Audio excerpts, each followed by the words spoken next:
Hello प्यारे बच्चों, सेवा भारती एजुकेशन में आप लोगों का स्वागत है।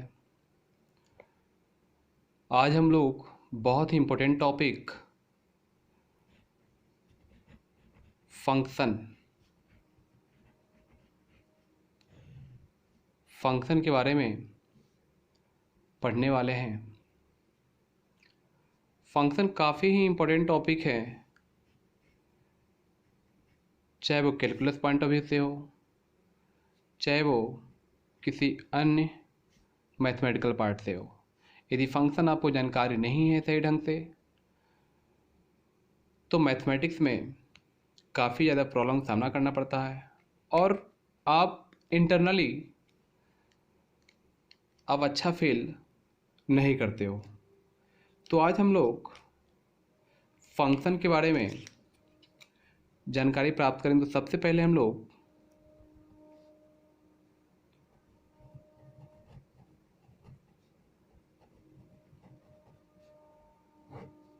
डिफिनीशन की बात करते हैं। तो डिफिनीशन की बात करते हैं हम लोग, तो आप लोग इसका एक शानदार नोट ही बना सकते हैं, क्योंकि बहुत सारे बच्चे को फंक्शन में प्रॉब्लम होता है। मान लीजिए let A and B are two non empty set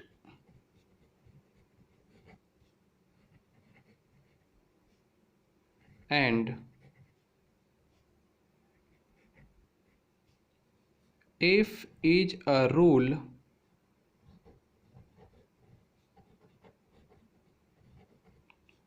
which assign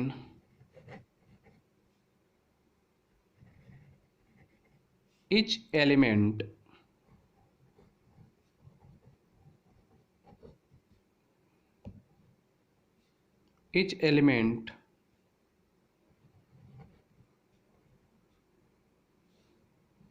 देखिए यहाँ पे each element of set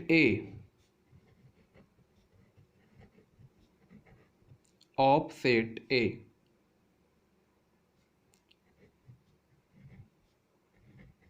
to only one element in sets B, then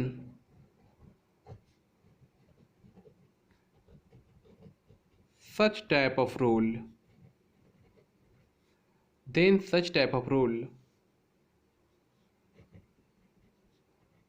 f is called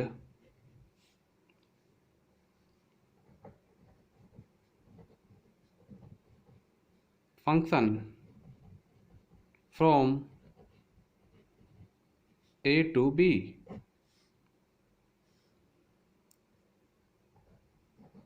It is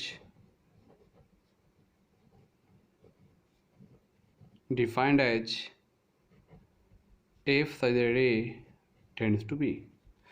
देखिए प्यारे बच्चे, समझना बहुत ही जरूरी है, लेकिन आप डिफिनीशन जरूर राइट करें। यदि आपको फंक्शन में किसी प्रकार का प्रॉब्लम क्रिएट हो रहा है तो आप यहाँ से फंक्शन क्लियर कर सकते हैं। डिफिनेशन देखिए क्या है, if is a rule which assign each element of set A to only one element in set B. मतलब क्या, इस एग्जाम्पल के थ्रू हम आपको समझाते हैं, कुछ डायग्राम के थ्रू, कुछ डायग्राम बनाकर कि सेट ए का जितने भी एलिमेंट है सभी एलिमेंट असाइन होना चाहिए, ज्वाइन होना चाहिए सेट बी के एलिमेंट से। तो कोई जरूरत नहीं कि सेट बी का प्रत्येक एलिमेंट असाइन हो सेट ए के एलिमेंट से, एंड यह कंडीशन जरूरी है कि सेट ए का एवरी एलिमेंट आपका कनेक्ट होना चाहिए सेट बी के एलिमेंट से। Only one element in set B, ये कंडीशन है। इससे ज़्यादा हो सकता है तो आप यहाँ पे देखिए, हम लोग डायग्राम बनाते हैं तो आपको और अच्छे से क्लियर होगा। जैसे देखिए आप x1 x2 x3 की बात करते हैं, by one, y two, y three की बात करते हैं। ओके, अब ये देखिए आप ए, बी, एफ,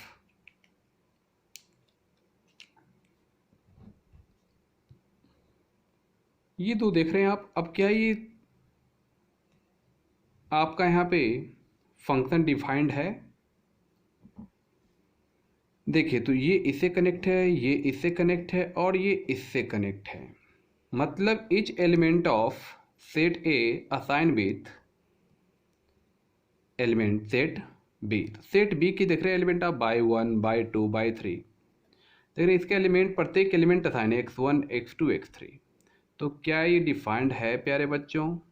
तो F A tends to B is defined. मतलब ए आपका बी की तरफ जा रहा है, मतलब कि ए का प्रत्येक एलिमेंट असाइन हो रहा है बी के एलिमेंट के साथ। अब ये और डायग्राम बनाएंगे तो और क्लियर होगा आपको। देखिए, जैसे कि इसकी बात करते हैं हम लोग, x one, x two, x three, y one, y two, y three, y four. आप असाइन कीजिए।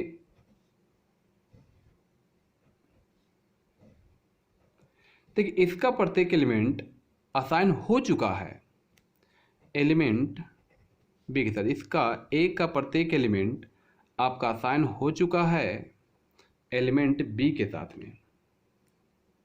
क्लियर है? एलिमेंट बी के साथ में। तो यहाँ पे आप देखें, अब बोलेंगे सर ये बाई फोर असाइन तो हुआ ही नहीं है। चलो इसका कोई प्रॉब्लम नहीं, आप डिफिनीशन पढ़ें। Set A to only one element in set B. Clear है? इसका मतलब कि इसका प्रत्येक एलिमेंट इसके सिर्फ एक ही एलिमेंट के साथ कनेक्ट होना चाहिए। भले ही इसका दो एलिमेंट हो, इसके एक साथ एलिमेंट हो के साथ कनेक्ट हो सकता है, लेकिन प्रत्येक एलिमेंट असाइन होना चाहिए। जैसे कि x one by one, x two by two, x three by three. चलिए एक और एग्जाम्पल लेके बताते हैं हम आपको। तो यहाँ पे क्या डिफाइंड होगा? बिल्कुल है। तो a set A to B is defined. Yes, this is defined. ये डिफाइंड है। फंक्शन ही से बोला जाता है। फंक्शन ऐसे नहीं, फंक्शन को डिफाइंड होने के लिए प्रत्येक पार्ट उसका डिफाइंड होना चाहिए।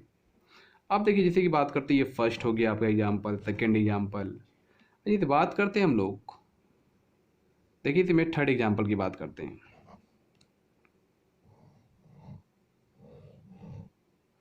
X one, x two, x three, y one, y two, y three. अब कनेक्टिविटी अब देखें,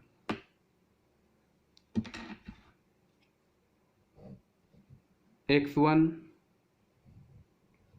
x two, x three. F is a rule which assign each element of set A to only one element in set B। आप देख रहे हैं set ए का प्रत्येक element set B के एलिमेंट के साथ असाइन है, लेकिन सिर्फ और सिर्फ एक एलिमेंट के साथ ही असाइन होना चाहिए। इस बात का ध्यान रखें, तो ये फंक्शन डिफाइंड होगा, अदरवाइज फंक्शन डिफाइंड हो ही नहीं सकता है। जैसे कि देखो, प्रत्येक एलिमेंट इसका असाइन हो चुका है x one, x two, x two. भले ही एक्स वन, एक्स टू को अब देखो एलिमेंट बाई वन के साथ, ये तो लिखा है only only one element in set B, सिर्फ एक एलिमेंट के साथ। एक्स वन को बाई वन से और एक्स वन को बाई टू के साथ आप असाइन नहीं कर सकते हैं। This is not defined according to definition of function. Okay, तो ये भी आप यहाँ पे लिख सकते हैं कि F A to B is defined. ये भी डिफाइंड है यहाँ पे। अब हम लोग आगे बढ़ते हैं। अब नेक्स्ट देखें आप,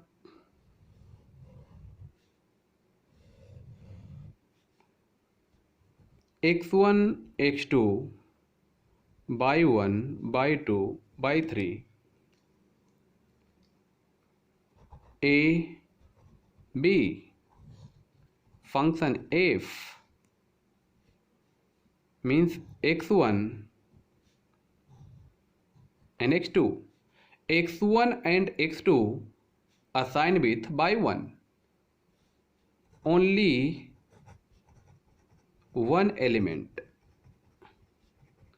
आप अभी डिफिनेशन देखें, ओनली वन एलिमेंट. ओके, इस बात का आपको ध्यान रखना है, रटना नहीं है. रटोगे कभी नहीं सीख पाएंगे आप, रटने से सीख ही नहीं पाएंगे कभी.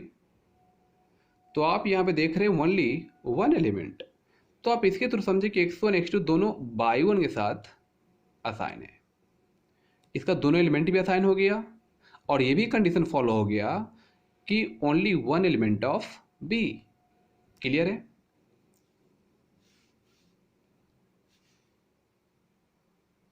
एक और देखें आप,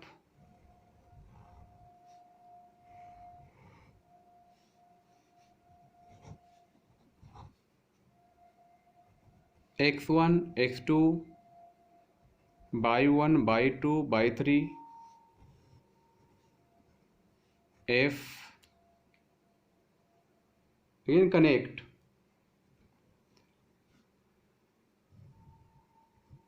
x1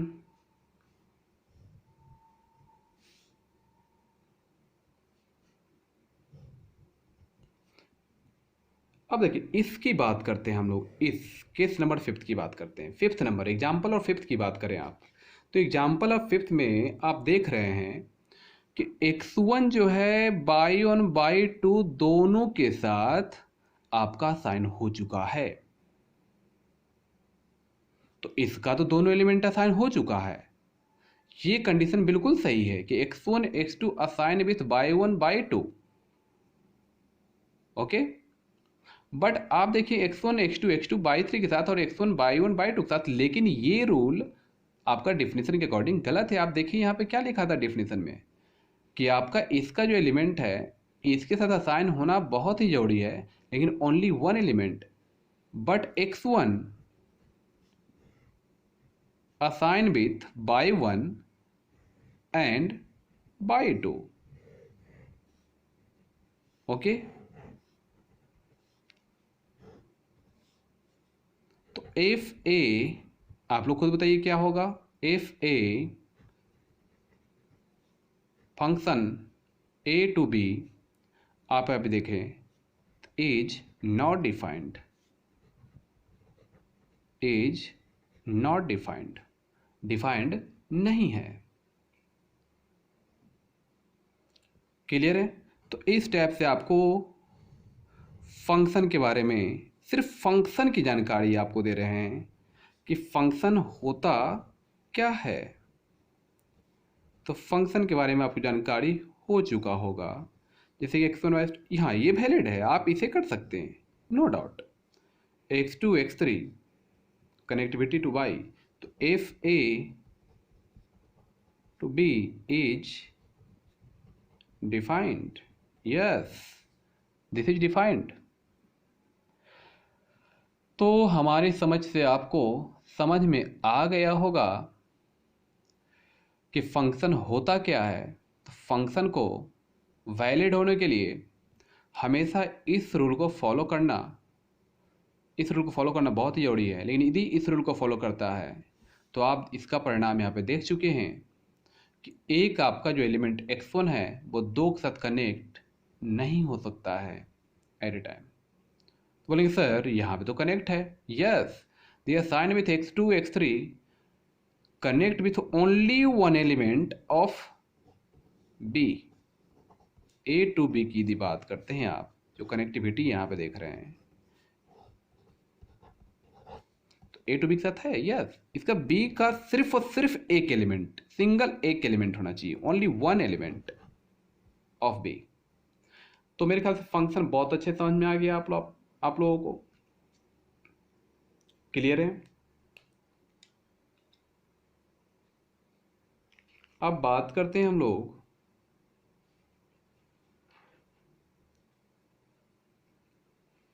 थोड़ा सा यहाँ पे हम लोग चर्चा कर लेते हैं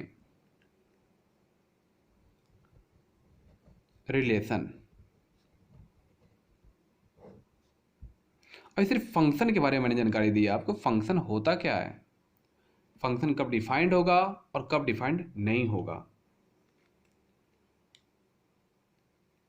अब देखिए रिलेशन के बारे में देखिए आप, तो रिलेशन क्या होता है आप शॉर्ट में बता सकते हैं आप कि a multi value of function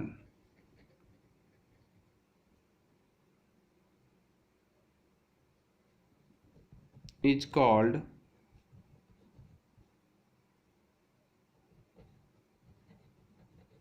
relation. Relation का मतलब संबंध, एक दूसरे कनेक्ट। अब देखिए यहाँ पे बात करते हैं, कुछ एग्जाम्पल लेते हैं आपको समझाने, सिर्फ रिलेशन बता रहे हैं आपको, बाकी फंक्शन के बारे में हम बहुत पढ़ाने वाले हैं। यदि आप लोग अच्छे से फंक्शन को सीखना चाहते हैं तो आप लोग वीडियो पॉज करके नोट बनाते चलें।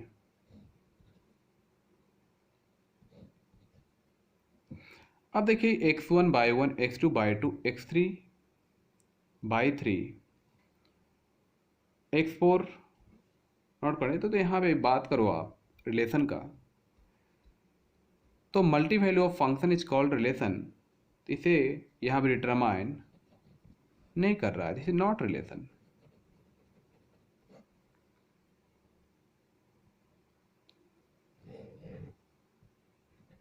x1 x2 बाई 1 बाई 2 बाई 3,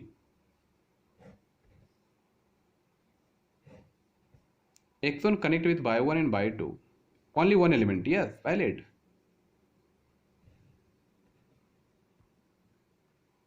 अब देखिए यहाँ पे x1 का रिलेशन आपका by 1 के साथ भी है, by 2 के साथ भी है। तो यहाँ पे देखो वैलिडिटी की बात करो आप, तो यहाँ पे अभी मैंने एक केस बताया था आपको ऊपर, this function is not defined in this case x1 by 1 and by 2, okay. This element assign only one element of b, बस this element assign to element of by 1 and by 2। This is not function but this is relation. तो यहाँ पे एक important बात हम बता देना चाहते हैं आपको, ज़्यादा माइंड में दिमाग में बर्डन लेके नहीं चलना है, क्या है नहीं है। अपनी सुविधा अनुसार जो रिलेशन होगा वो फंक्शन नहीं होगा, और जो फंक्शन होगा वे रिलेशन नहीं होंगे। तो ये अपनी सुविधा अनुसार करना है आपको काम। तो ये देखिए आपको, ये रिलेशन आपका नहीं है, ये रिलेशन है, बट फंक्शन की बात करें तो function is not defined in this case, okay. तो फंक्शन से रिलेटेड बहुत कुछ बताने वाले हैं, हो सकता है ये क्लास थोड़ा सा लंबा जाएगा फंक्शन से रिलेटेड, क्योंकि हम पढ़ाने वाले हैं थोड़ा डीपली आप लोगों को और अच्छे ढंग से। क्लियर है? फंक्शन के बारे में हम आप बताएंगे आपको, क्योंकि मुझे ऐसा लगा कि कैलकुलस तो खैर शुरू करेंगे हम लोग, लेकिन बहुत सारे बच्चों को रेंज, डोमेन, कोडोमेन, ये सब में बहुत प्रॉब्लम क्रिएट होता है। तो हम लोग अपना जो सिलेबस है इस तरीके से हम लोग ख़त्म करेंगे। सबसे पहले फंक्शन की जानकारी हम आपको 3 से 4 क्लासों में पूरा कंप्लीट रूप से देंगे, और फंक्शन के बाद हम आपको बताने वाले हैं इन्वर्स ट्रिग्नोमेट्रिक फंक्शन, उसके बाद limit, continuity and differentiability start करेंगे। यदि वीडियो आपको पसंद आई हो, यदि वीडियो आपको पसंद आए तो आप लाइक एंड सब्सक्राइब जरूर करें और अपने दोस्तों में शेयर भी करें। तो इस टाइप से हम वीडियो आगे बनाते रहेंगे। जय हिंद, जय भारत।